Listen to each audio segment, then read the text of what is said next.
Namaskar. Hello and welcome to PGurus channel. I'm your host Sree Iyer. Joining me today is Professor R. Vaidyanathan, also fondly called as Professor RV, and we're going to be talking about declining fertility rates and how to reverse it.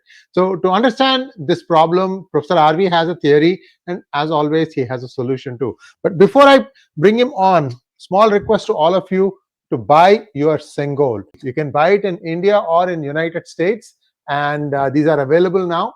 So please do send in your order and we'll ship them as soon as we can. So let's welcome Professor RV. Namaskaram, sir. How are you? I am very fine, sir. How do I order 𝗤𝗏𝗏 in India? You just click on that link and order, sir. Yeah. And ask people to subscribe to your channel as usual. You are not doing Yes. that anymore. I think you have got adequate subscription and cash flows, I think. No, sir, this is like what you were telling before we recorded, right? I have got my 90%. For the remaining 10%, I need Lord Krishna. Okay, very nice. There is a raging debate in India or controversy going on about this issue of total fertility rate. The head of the RSS, 𝗤𝗏𝗏 𝗢𝘂𝘁, he has also mentioned about this, and that because of that, is the head of the largest NGO in the world, and that has picked up momentum, and there is a lot of discussion on this, and also there is a religious divide in terms of the fertility rate between Hindus and Muslims, and regional variation in India itself between various states and other things. And there are, very interestingly, Stalin has also mentioned about it and about his concern about this. Of course, he is mentioning it from the context of having the number of MPs. It is going to be revisited now after the 26 census in 27. So it is possible number of MPs could get reduced in Tamil Nadu and Kerala, not by too many, but 2 or 3, while as the number of MPs in UP, Bihar might be increased. That is because of the population differential growth rate.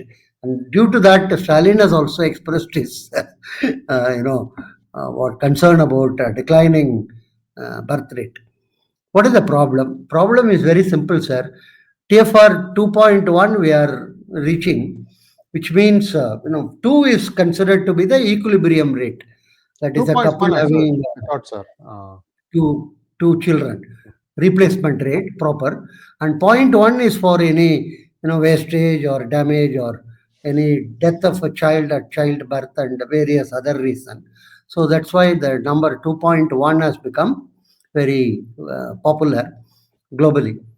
And it is expected, if a society has got 2.1 continuously then it is on balance. It is capable of managing. And if it is going lower than 2.1, then there is a lot of issues pertaining to the future of that society. There is a famous proverb many of you would have heard about: demography is a destiny. It is required in that sense of the term. And in India, actually, I should put it on record, as early as 1990s, Center for Policy Studies in Chennai, initiated by Gurumurthy, had an exhaustive study done on this demography in India, starting with the 1881 census. Dr. 𝗣𝗚𝗿 𝗍𝗏𝗄, who became later the ICSSR chairman, and Dr. Mandyam Srinivas, who is a nuclear physicist actually, who quit his job and came back to India to do research in some of these areas. They have published a very voluminous book, and it generated huge amount of discussion at that point of time. Many of them, this is because the first authoritative or authentic work on the demographic patterns and trends. District-wise data they studied, and they have analyzed it for various districts, increasing in Christian population, Muslim population, Hindu, all these things. Is very, very important and interesting. And it is also important to note, after 1931, we don't have caste-wise, district-wise data or parliamentary constituency-wise data. 1931 is the last caste census undertaken in India. So much of the discussion is pertaining to the religious demography and what are the implications for future. This was a pioneering work, I would say. Now, coming back to what 𝗤𝗏𝗍𝗍 was telling, if you look at the data for large number of the global countries, developed countries and EU countries, you find almost all of them are less than 2.1. Actually, we have given the 𝗤𝗏𝗏 for many of the global countries. I'll just mention France is 1.84, Sweden 1.67. 𝗤𝗏𝗏 is basically live birth possible for a woman, per woman. And Germany 1.58, Norway 1.55, Italy 1.25, Spain 1.19, and EU as a whole is 1.53. On this side, Southeast Asia, Japan is 1.26, South Korea is 0.72. And that is why it is mentioned very often, South Korea is going to disappear in another 30-40 years. And Russia itself is 1.52, US is 1.8. So 2.1 is the equilibrium we mentioned. So most of these countries are having acute problem. The Norwegian countries particularly, many of them for the last 10 years or 15 years have introduced several schemes in terms of incentive. For instance, many of the Norwegian countries, if you have a second child itself, there is a tax benefit to you in terms of having the second child, or in terms of getting this child into the school. School education is free for the third child. So like that, so many type of incentives and benefits were offered. But unfortunately, none of them seem to have worked well. In the sense, the 𝗤𝗏𝗏 or the childbearing has not. One thing we should remember, whether we like it or not, 18 to 24 is the ideal time for women to have large number of children in terms of childbirth. That is the period. And now most of the women, even in India, among the educated group and urban groups, people get married around 29, 28, 30. If you get married at 30, then the probability of having large number of children is very low. Maximum we may have one child or something. Some people give reason as in terms of the cost of education. That is the one which makes them to have less, which is not necessarily true. As I told you about many of the Western countries, even when the incentives were offered, there are also other issues associated with this. Late marriage is one issue. Second is 𝗒𝙗𝙧 𝗎𝘗𝑆, one of the Japanese newspapers conducted last year a survey and found to its horror 80% of the women are not wanting to get married. This is something. I was in Japan teaching in Meiji University, and I began to interact with. They all used to complain. Their some of you may be knowing about Japan. The Greater Tokyo area is the major chunk of the Japanese activity. They were all complaining. Our people after work they go to the pub and then spend the time and come back in the early morning only. That type of they were not very enthusiastic at all having a what you may loosely call married life. I used to jokingly ask some of them, why don't you have some affair if they are all tied in the pub for such a long period? They told, if all men are tied in pub, how can we have affair, Professor? So that is the type of a situation. I can tell you one thing. If the same trend, both Japan, Korea do not want to encourage migration. In other words, if you want to take up a Japanese citizenship, it is not like US citizenship. Once you enter into US, you are a citizen. That's all. Nobody can ask you anything. You are called undocumented. You say that I don't have any papers, period. And if you don't have any paper, more sympathy for you. But Japan is very strict. One is your surname should somehow be associated with some Japanese surname, long period of time before or something. And some of these countries have peculiar policies, including Germany. If you have a German surname, Even if you are in Hungary or in Poland or in Ukraine, you are still can claim to be a German citizen. Japan, another thing is Japanese language. I will tell you, it will take for me at least 2-3 births to understand that and to read that language. Some of them are from left to right, some of them are top to bottom. Anyhow, so it's not very easy to, and Japan doesn't encourage also. And I can share it with you. Some of them seriously think that they are very superior race. So they do not want to be polluted by other people. So I used to be a member of the Council of Aging of the King of Japan. I can share it with you. That's called. Why I was put a member is because I am getting aged. That's the only reason I can think of. Anyhow, I told them I used to travel to this Tokyo for the meeting. I told them, you don't want migration. Your women are not enthusiastic in getting married and having more and more children and other. So the future is very bleak. There is nothing can be done. What could happen is after 30-40 years in a museum in a glass case, you will find one person standing and everybody pointing. He is the Japanese. He used to be in the citizen of Japan. Now he is last one, so he will be. So that will be the future for the. There is no other. So including Russia. Russia is also feeling the same pinch in terms of, for instance, between today, which is 2024, and 2035, 10 years, 15% of the Russian population will not be there. For 100 today, only 85 will be left. So it's a very severe crisis in most of these countries. US is also a very severe crisis. But US, one thing is in the what is popularly called Bible Belt. Still, there are people who are having enough number of children because of their, particularly the traditional Orthodox Catholics who are not very enthusiastic about abortion and other thing. That is one thing. Second, of course, US is sustained by what is called popularly called migration. It is actually illegal from a lot of Mexico. Initially, it used to be from Mexico. Now it is from almost Uruguay, Venezuela, so many countries. And initially, it used to be mostly in California and Texas. But today, you find the so-called undocumented illegal migrants are spread out up to Alaska.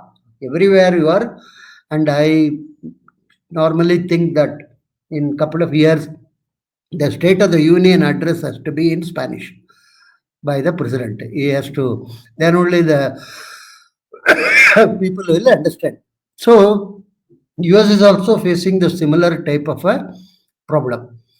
Now, India and China are not on that level, but in another 20-30 years, we will be reaching there in terms of less than one or something because of the demographic trends and within India, there are a lot of regional variation also, which we should.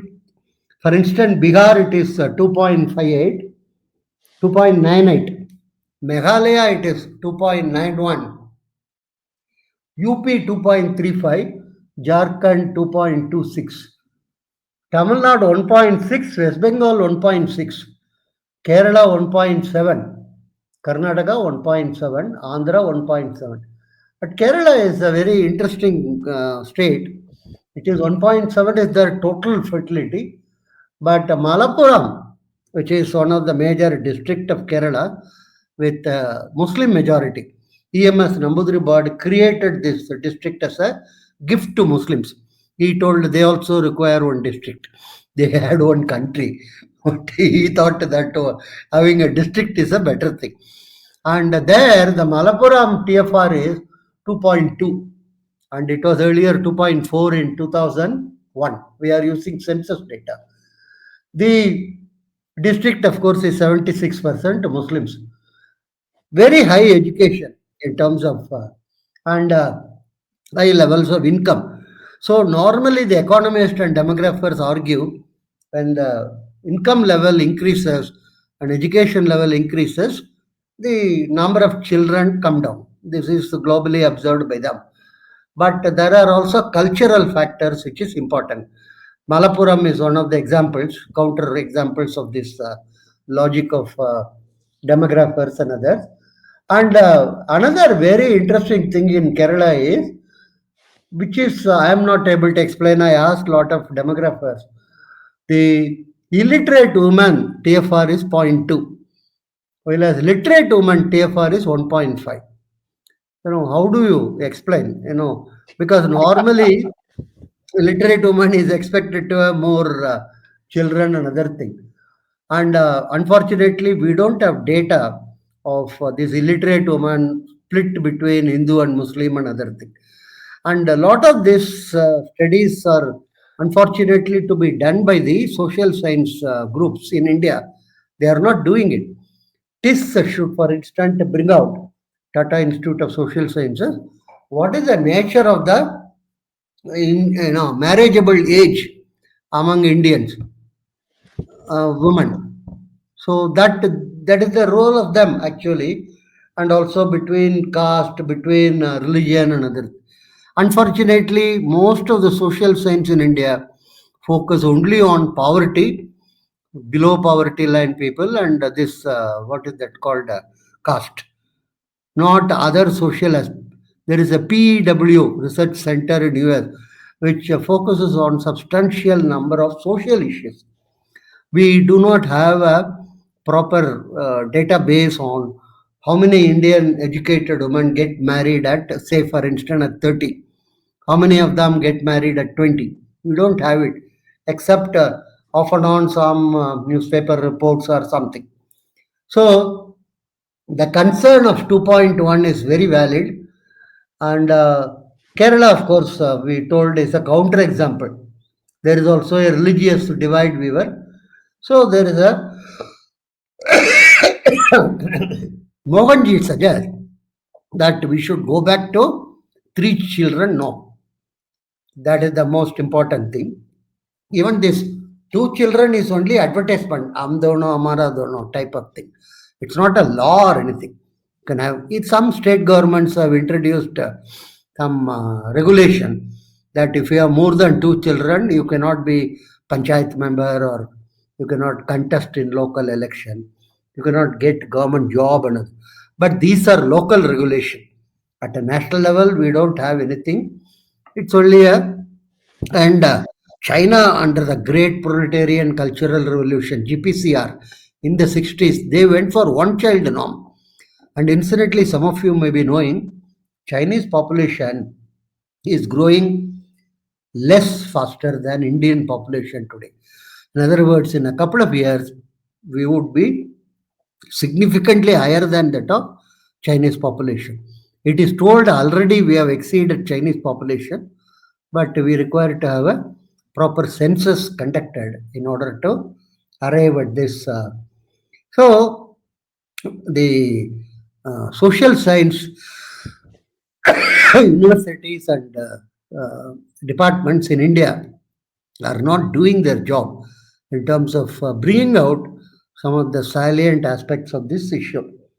Now, 3 children norm is not going to be easy. Some people say we should go back to this, what is that called? Joint family. That's also not going to happen. Joint family has become nuclear family because of business. Business, if there are 10-member family, if they become 2-member families, instead of 1 refrigerator, 5 refrigerator can be sold. Very simple. So business wants smaller and smaller family. To the extent today in UK and USA, it's a single parent family. Single parent means not single father, single mother family. That is where it has landed themselves. So it's not going to be easy to reverse to joint family, because for the last 20 years, happy family has always been demonstrated or exhibited in all the advertisement, in all the TV serial, to be husband, wife and 2 kids, maybe a dog and a balloon. That's all. This is the type of happy family going in the car. And happy family will never have a mother-in-law, sister-in-law, all these people. They are all not part of the. So in most of the serial, I would say Ekta Kapoor single-handedly has demolished this joint family idea in India. In all the serials, you will find before marriage, the girl is asked the question: "Are you going to set up a separate family or not?" It's actually one of my students told she doesn't want any excess baggage. I asked, "What is this excess baggage?" She told she doesn't want her in-laws. She want no in-laws. I told, then you go to an orphanage and search for your groom. That's the best place, because then you will not have any issue of any excess baggage. So that is a attitude of women have significantly changed. Then the other issue is, when I was in school or younger time, having a child is considered as a gift, and it was considered as a joy. Baby is born, joy, and then first question when a child is born is asked is it a boy or a girl? In the last 20 years, how much world has changed. Today, no, first question when a person says he is getting married, first question asked is it a boy or a girl? So this is the way in which it has evolved, or it has come about. So children are no more considered as joy; they are considered as burden in terms of what one can call activities and other thing. Women want to be more in the outside workforce and other thing, so which gives a lesser amount of time for taking care of kids and other thing. So joint family is not going to come back. Very difficult. Some of these things historically, if you look at it, it's very difficult to reverse it. It's always unidirectional movement. Second is, are girls going to give birth to more children? I don't think so. They get married at 30. It's very, very interesting. If they have one child itself, it will be a very big news, another thing. So that is also not going to happen. So then what is the future? In the sense, particularly the worry is regarding the religious divide of Hindus having 2.1 and what is going to happen another. Of course, the gap between Hindus and Muslims is reducing. Now it is 0.4 only. Earlier it used to be 0.8 another thing. But even then, some of the districts are showing significant differences between the groups. So we should, according to me, focus on quality and not on quantity. In those days, demography is a destiny, because wars used to be fought by human beings in the form of infantry or cavalry, and with the horses and elephants. So the number of men is extremely important that time for fighting wars. Today, wars are not fought in that fashion. Today, you sit before a computer and press a button, and then it goes and hits hopefully the relevant country. When I was in Atlanta, there was a huge amount of fighting in Iraq started, because they all told that Iraq has got weapons of mass destruction and other. Finally, they didn't find even one hydrochloric acid bottle there. That's a different issue. They began to send. I was a bit worried, because on an average, I hope Iyer will forgive me. Some of the Americans are dumb people. So Iraq, they used to say, and Iran. I was wondering, and India, they should send the weapons. My colleagues told me, don't worry, Nathan. They call me Nathan. Don't worry, because most of the people who sit in the computer and press buttons are all Indians. Are Indians? Are Indians. So they are not going to send to their own country. So I was very happy about it. Anyhow, those days you require more human beings to fight. Today, I think we should focus more on quality rather than on quantity. One way out is, it is suggested, exact data is not computed or anything. It is suggested that there are 40 million diaspora people. all over the world, from Auckland to Alabama, everywhere. In US itself, it is suggested there is something called 5 million. 4 5 million. 5 million it has reached. Okay. So what can be done is declare all these diaspora Hindus as part of citizens of India. So create a global Hindu society, just like Israel could do it on a global basis.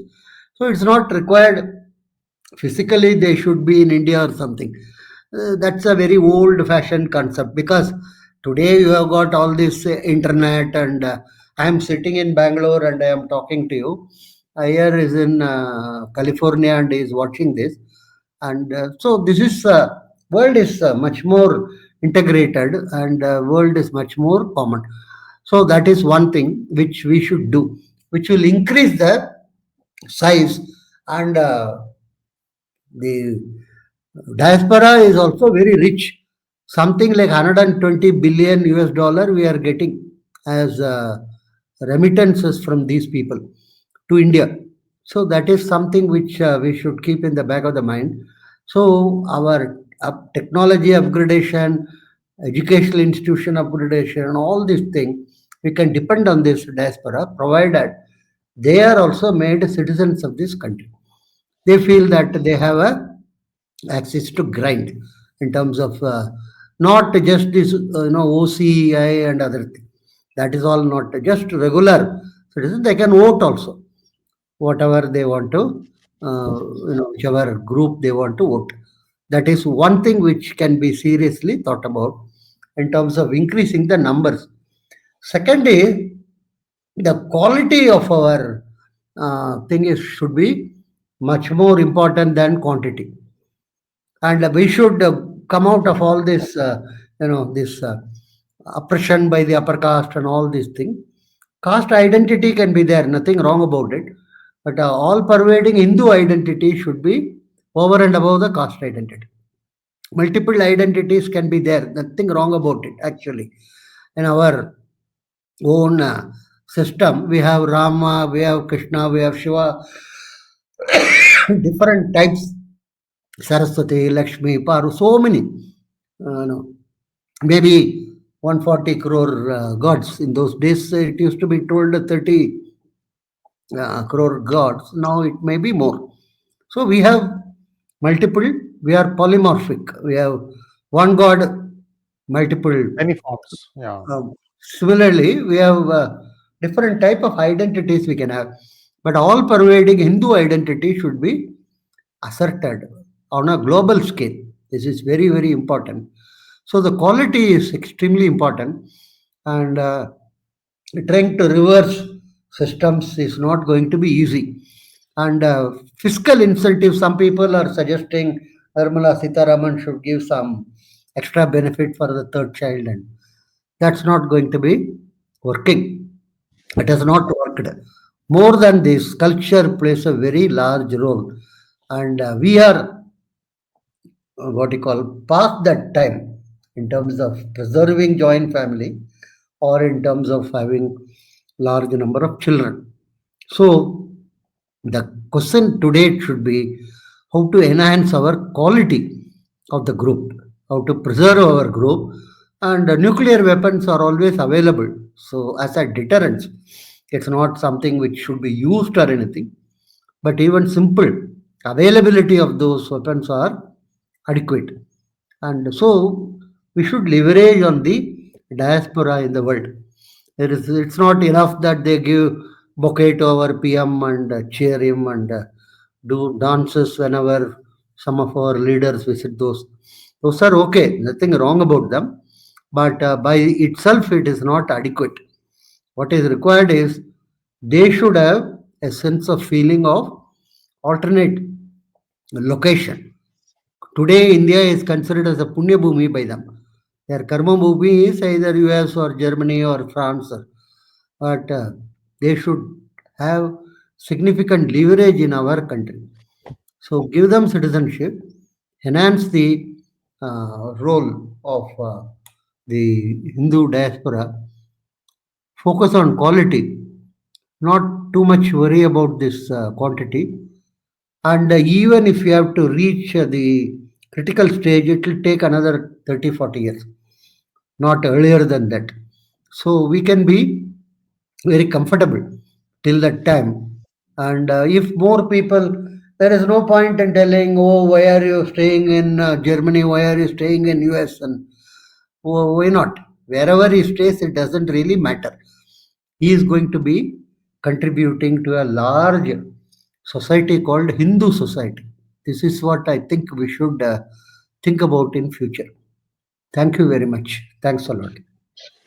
Thank you so much, sir. One question that I have, you can answer this and then we can wrap it up.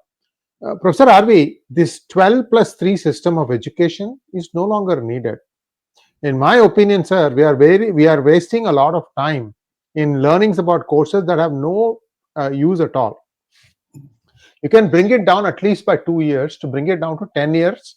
And then what this has to be done in one shot, because I want to give a plan here.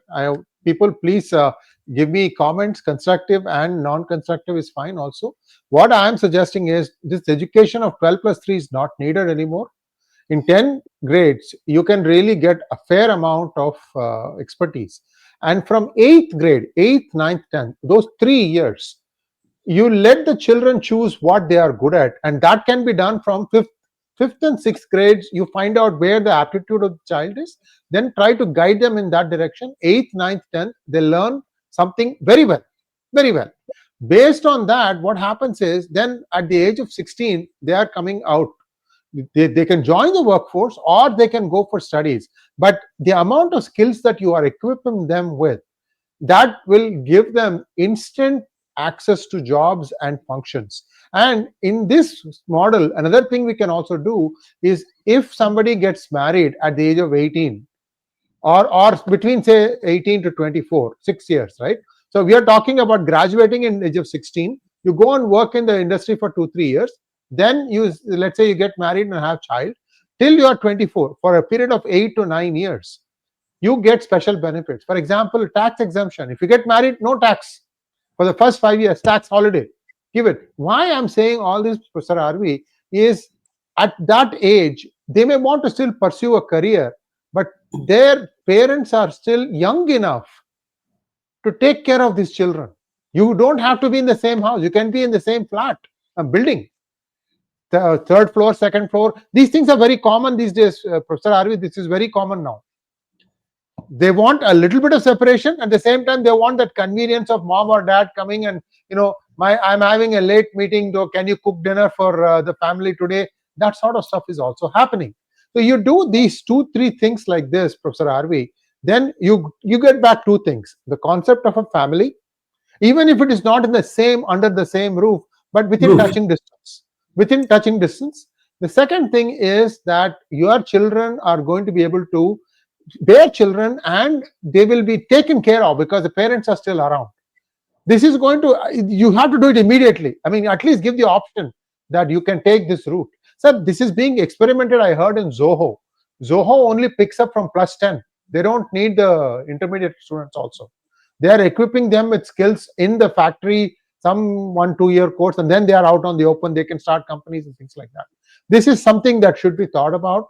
And I would really encourage everyone to think it a little bit more seriously, because this is a little bit, not the same usual stuff. I'm trying to say, bring them out faster. At the same time, give them the time to, grow into parenthood also. Your thoughts, sir? Yeah, I think some of the aspects of what you told, what you are suggesting, is also available in NEP. The NEP system, New education hopefully, policy. it's more properly fitted. Some states are not accepting it. It doesn't matter. Whoever is accepting it will be a good thing. One more point is, you mentioned about 10 plus 2 plus 3. It is actually 5 plus 10 plus 2 plus 3. The prior to one has got like a tail extended. You have, 3 kg, LKG, half kg, 3/4 kg, 1 kg, and other thing. When I went to school, I went to straight second standard. There was no first standard also. Anyhow, now it's not possible. You have to go through this thing. And many established schools have got this as a feeder line. as he gone through. So around 3 year itself, the child is put into this thing. So that's NEP says 5, less than 5 should not be encouraged to get into any of these structured school system. That's okay. That's another dimension. More important is what is suggested in terms of and in that process, it is not required you should learn only economics, social science, or history or anything.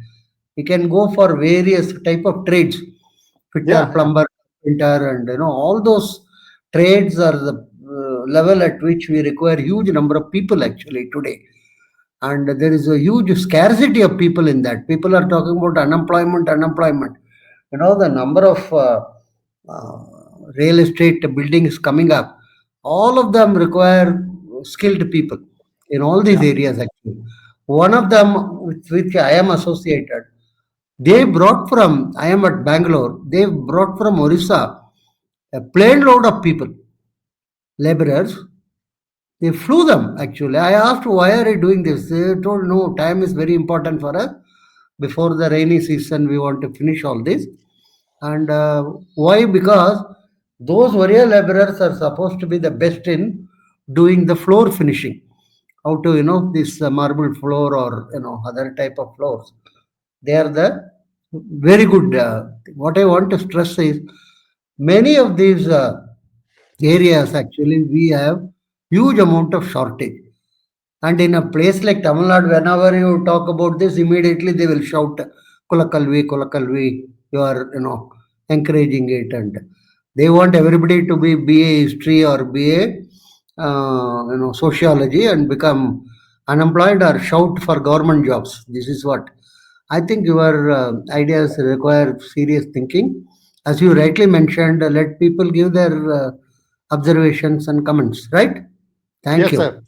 Thank you so much, sir. Viewers, please like, share, and subscribe to our channel. Don't forget to click on the bell button for notifications. Namaskar.